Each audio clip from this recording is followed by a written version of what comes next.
Hey everyone, so in this video we're going to be examining if something is considered a bug or if it's just a smart tactic to counter the effects of infection. Don't forget to like and subscribe to my channel for more content and information. So the effect that we're going to be analyzing is this specific fourth craft where you can reduce damage over time effects by 20%. And I guess what's in question is infection considered a damage over time effect?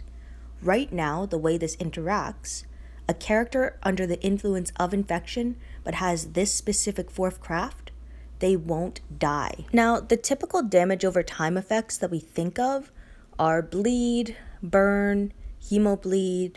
Maim is not considered damage over time because it occurs all at once, but I guess what the game is considering as damage over time is any type of damage that will occur over a set number of turns, which might be why it's counting infection, because although infection deals all its damage at once, it takes 2 or 3 turns to trigger.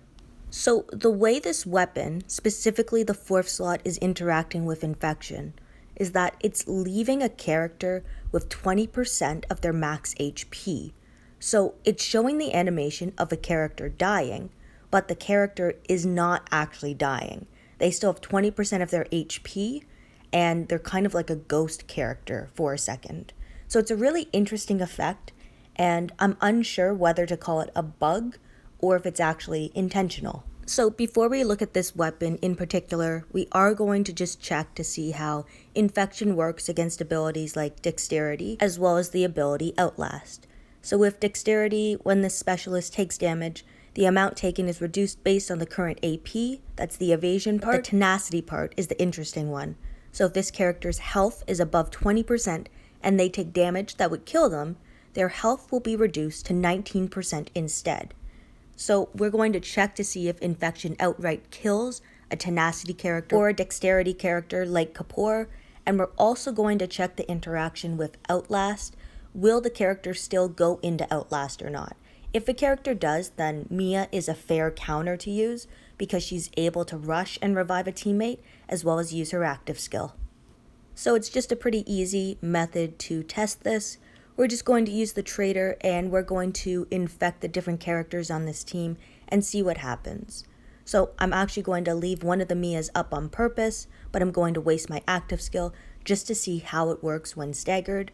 We see that Kapoor is killed outright, even though he has dexterity as well as the tenacity.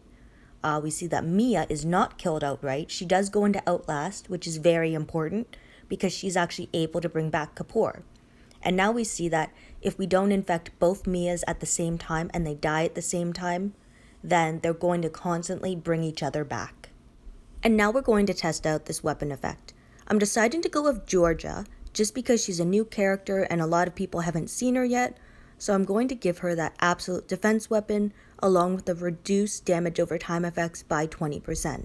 We're still going to attack her using Trader just to keep things consistent, but I'm also going to be using other characters with infection to attack her as well as other toons, just to show a point. We're going to start things off just by confirming how damage over time effects are reduced, so we're going to attack with the bleed team. Now there is a little unique interaction because Georgia of course is a vitality character, but we can see that the amount of damage she's receiving from the bleed damage is reduced. And just to confirm numbers, we'll check right here. 5,884 bleed damage multiplied by 80% equals the 4,707 damage, which is exactly what we anticipated on. So we can see how damage over time effects are reduced. It's more profound, I think, in bleed damage because bleed stacks, of course. So it's very particular. So unless bleed was the meta, I wouldn't usually craft a weapon like this. We're now going to test how it works against a burn team. And this is going to be less effective because burn, of course, doesn't stack. And the highest burn that I think I've seen is 2,000 burn.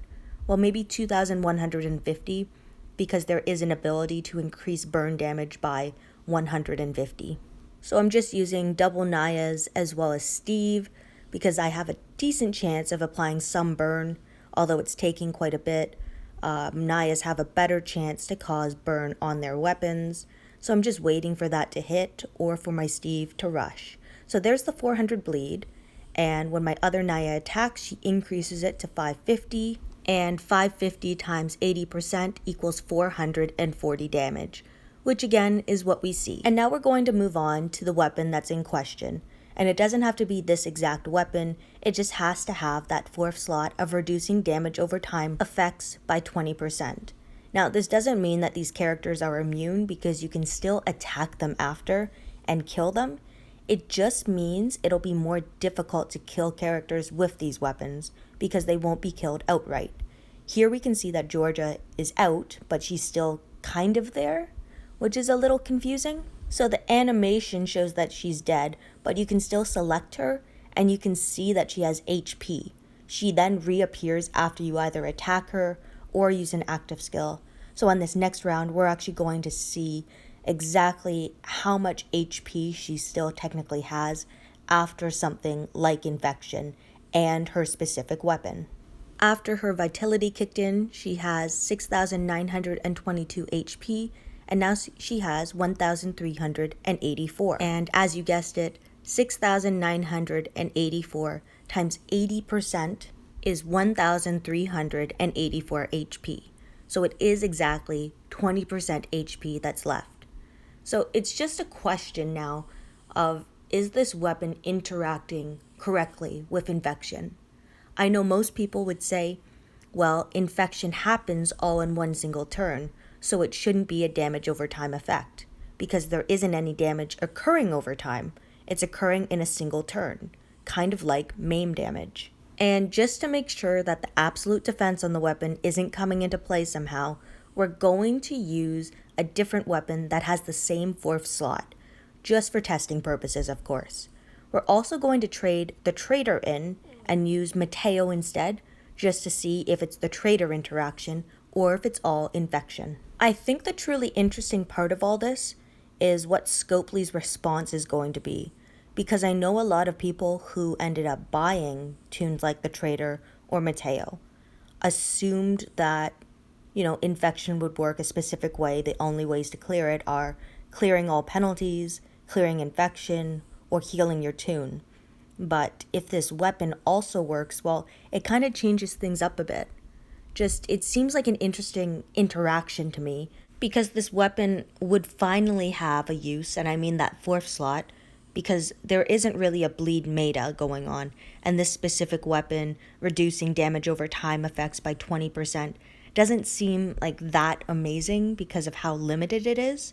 So if it did include infection, I feel like it would help a lot of players, but at the same time, it's so confusing to know what weapons work in what way, because there really isn't a guide explaining the different interactions. So that's something that I personally want to keep on testing, because I think that there are so many different weapon interactions and tune interactions that we are unaware of and that I am unaware of, and I just want to learn about them, and I would love to be able to share them with you. I think that's one of my favorite things about this game, that there's so much you can learn, and even if you learn something new every day, there's still something more that you can figure out. And it can be a little tedious, it can be very frustrating.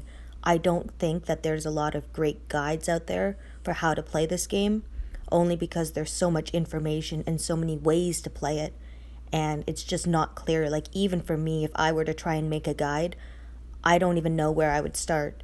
I kind of just start with different abilities and stuff that I find interesting, and I try to break down some difficult as well as simple concepts so that everyone can kind of understand it, because there is just way too much information in this game for any one person to know. So the best we can do is try to help each other as much as we can, and that's really why I make content for you guys. I really like to help other people, and I'm very thankful for the support and the trust. One thing to comment on, because I'm sure someone will, in this video you can see that infection works a little strange, where sometimes one tune's infection will override another character's, so all of a sudden it costs or takes more turns to actually kill that tune. But that will be another video, because I think I understand that interaction. Anyway, thank you everyone for watching and listening to my video.